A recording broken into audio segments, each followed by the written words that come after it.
Hello everyone, and welcome to another episode of Unsheathed Gems. Today we are going to be talking about, and this is a pretty old school knife. It's called the Black Star.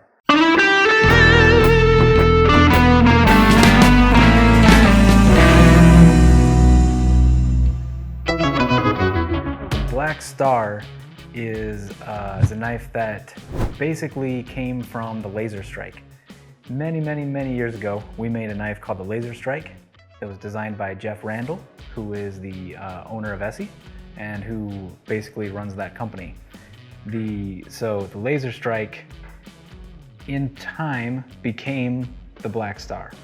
Basically what happened is, like I say, Jeff Randall designed the Laser Strike. We were making it for him, and at some point he decided that he was going to start Essie Knives and get that company going.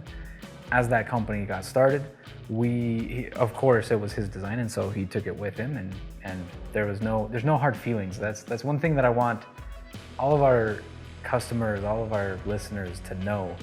There's no bad blood between Tops and Essie. Whatever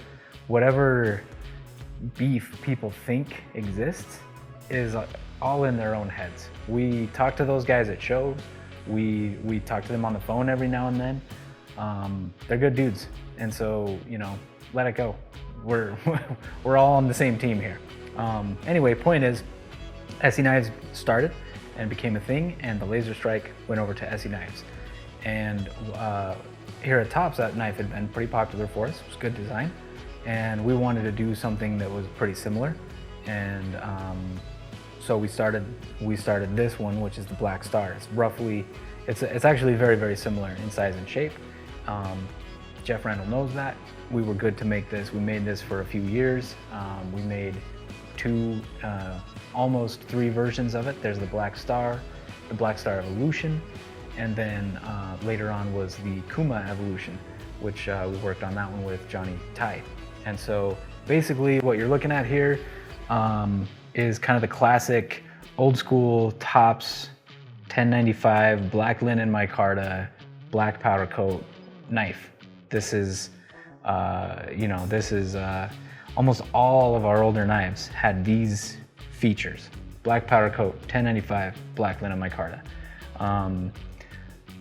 This knife is retired. It's one that we no longer make, but going through some knives a little while back, I think it was Edgar stumbled across this one and was like, hey, I'd like to know the backstory on this, and I imagine that others would as well. So that's why we decided to do this episode today.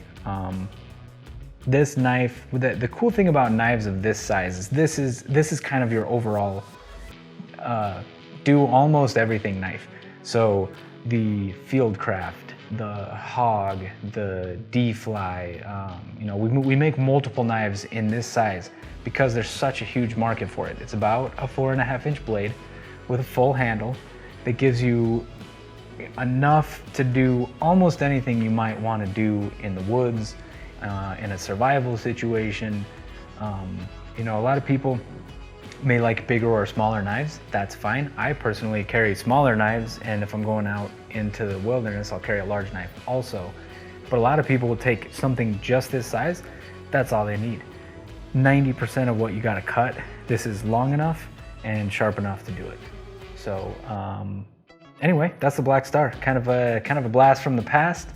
It's got a cool swedge on the top. Just a classic Tops knife. This is one of the classic models that we've made. Just another interesting piece of information about the difference between the Laser Strike and the Black Star. Really, they were the same materials. The Laser Strike was 1095, high carbon steel, powder coat, black linen handles. Like I say, the first Laser Strikes were actually made by Tops, sold by Tops. So same materials that we've always used. I believe that Essie's heat treat is a little different than ours on 1095.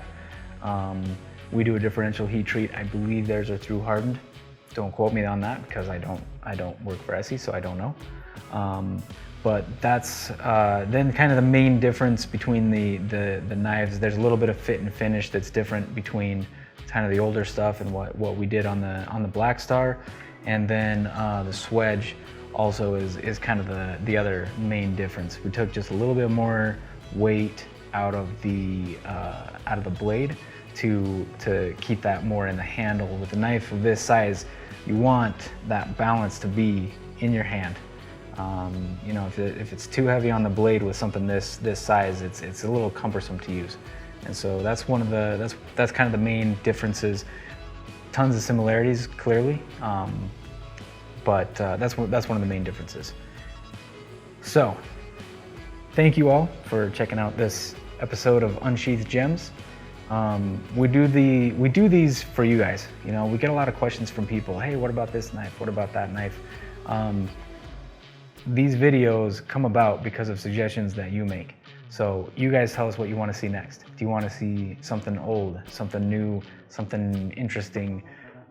Is there a knife you've always just wanted to know the backstory about? Tell us in the comments. Let us know what knife you want to see next, and we'll do our best to track one down if we don't still make it, and see what we can do to keep this series going for you guys. So let us know what you want to see next, and we'll make it happen. Thanks everybody one last time. Thank you for watching this video. We'll see you in the next one.